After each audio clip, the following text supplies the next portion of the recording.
The brand new RX 6600 XT has landed, which can only mean one thing. We're going to build an awesome budget 1080p beast of a system for 2021 and beyond. In this video, I'm going to run you through all of the components, talk a bit more about the latest release from AMD, and then benchmark the system to see whether or not the 6600 XT is really worth it. Is this the new budget GPU of the year, or another card that you simply can't buy? Let's find out. Let's actually kick things off today by looking at the GPU first up, and then we'll move on to the CPU, motherboard, and other part choices in a moment's time. Now, the 6600 XT is the latest addition to AMD's RDNA 2 lineup of graphics cards. It aims to build upon the success of the 6000 lineup that's already out, ranging from the 6900 XT at the top end to the 6700 XT. This card aims to compete directly with the RTX 3060, which is not surprising given how the 6700 XT is positioned against the 3060 Ti and 3070. This Gigabyte cooler isn't an MSRP design, meaning it will come in for a little bit more money. The relevance of that is obviously questionable at the moment given the current market, with a 3-fan cooler, a factory overclock, and overall quite a nice design. You will notice the GPU is quite a bit thinner than some of the larger models, the 6700 and 6800 XT particularly, and fits perfectly into a dual slot form factor. The card also boasts support for AMD's ray tracing software and their new FSX resolution scaler, which aims to directly rival Nvidia's hugely popular and successful DLSS. We'll test all of that out though a little bit later. For now, let's try and get our build assembled, kicking things off with the motherboard, CPU, and the memory. I think it would be rude in this system to not go all AMD.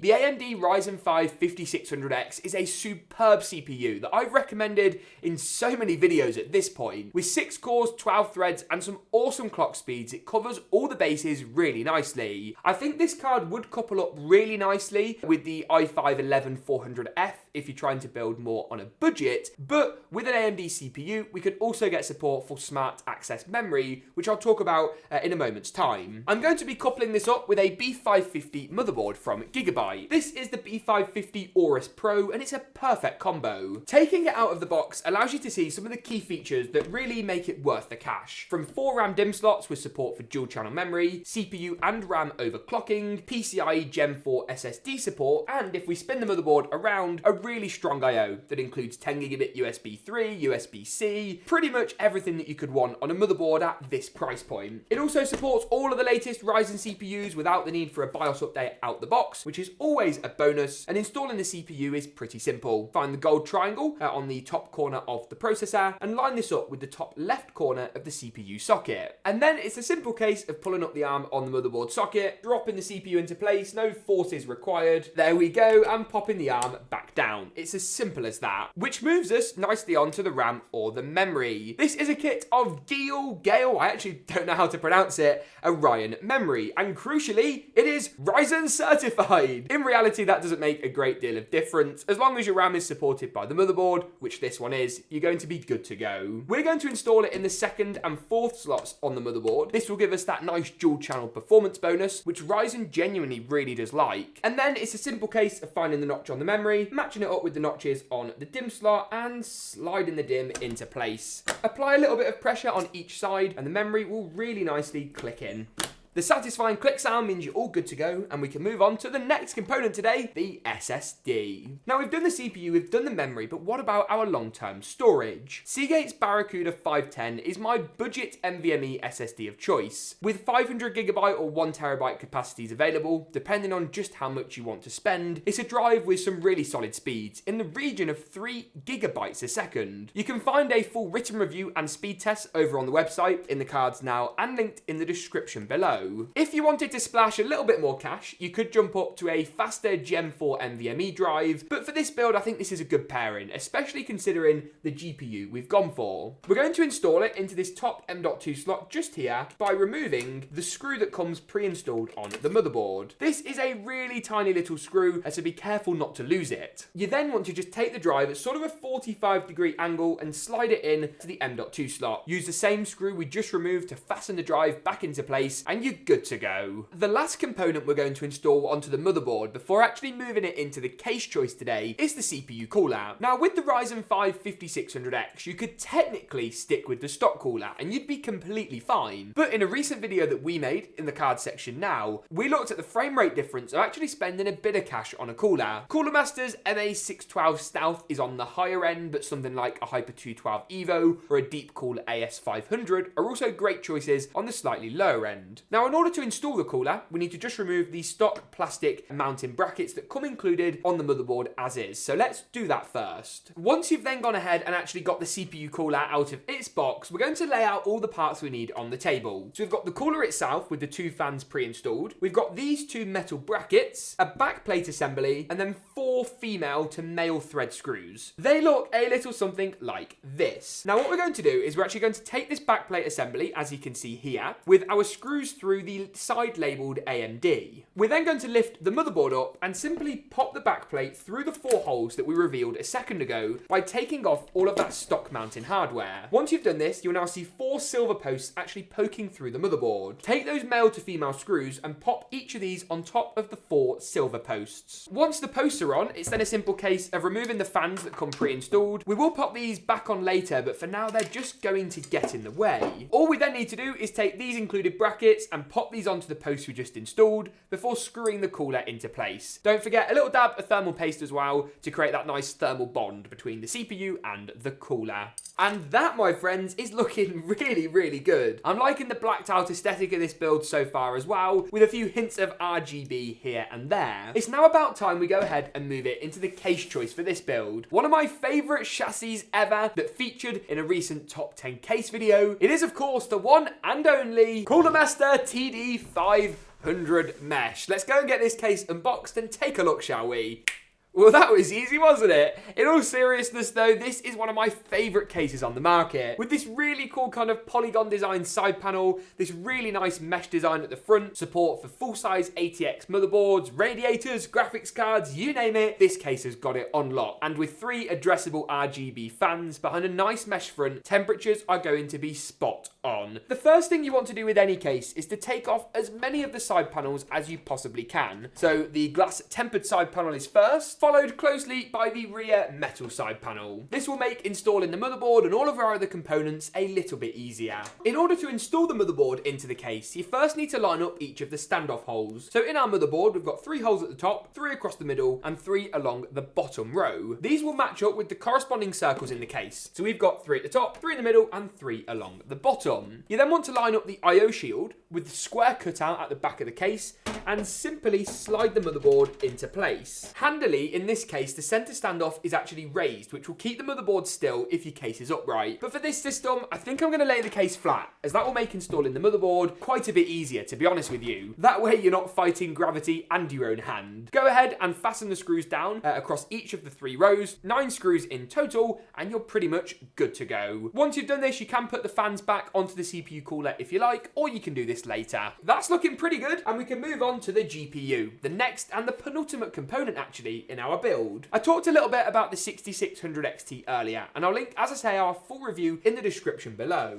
This is going to be a great card though for gaming at 1080p, and our results and testing already show that it gives the 3060 a very good run for its money. Latest MSRP information is still a little bit vague, although as I've said in all of my new GPU content for both AMD and Nvidia cards, the pricing at the moment is a little bit irrelevant. So much so that I imagine some of you are already wondering what the point of this video is at all. The point is that we need new GPUs and we need AMD and Nvidia to keep innovating and competing with one another to make the best cards possible. Because the last thing we want is for GPU releases to pause and then when stock returns to normal have not really had any innovation. Our initial performance findings for this card are pretty strong, and without ruining the latter part of today's video, it did beat out the 3060 in a number of applications, with the addition of AMD's resolution scaler being a really handy extra. Ray tracing is still an area in in my opinion, where Nvidia take the crown, more possibly down to better optimization and wider game support, though things on the AMD side are really getting there, and the progress AMD have made in the last year or so is absolutely remarkable on the GPU side of the equation. Let's go ahead though and install our 6600 XT. We can do so by just pushing back the clip on the top PCIe slot and removing any of the PCI covers that we need to. In this build, I've already sorted that out, so it's a simple case of lining the GPU up, clipping it into place, and doesn't that look good? This is possibly one of the best all AMD builds I've ever put together, and it moves us nicely on to our power supply choice today. This right here is Cooler Master's MWE Gold 650. Now, the power supply is without a doubt one of the more boring components in any system, but it's super important, and it's one that you really want to get right. This is a fully modular unit as well, which means all the cables come included in the box, and you just pick and choose the ones that you need. So for this build, we need a 24-pin motherboard power connector. That's sort of the biggest one of the bunch. We need a SATA power connector, which you use for hard drives or any RGB controllers. That's kind of the smallest one. A dual 6+2 pin GPU power connector. That's got sort of 2 GPU power harnesses, a little something like this. And then we also need a CPU power connector. This will come in the form of 4+4 pins, which you can clip together to power up the motherboard. Go ahead and plug these cables in, screw the power supply in, and then we're pretty much good to go. This video isn't going to be a detailed cables and wiring guide, though if you'd like to check that out, you can find that video linked in the description below. I'm actually really excited to see what numbers we're able to get out of this system, but first let's see how good it looks when it's all powered up in typical GeekaWhat style. You know what's coming next. Roll that montage.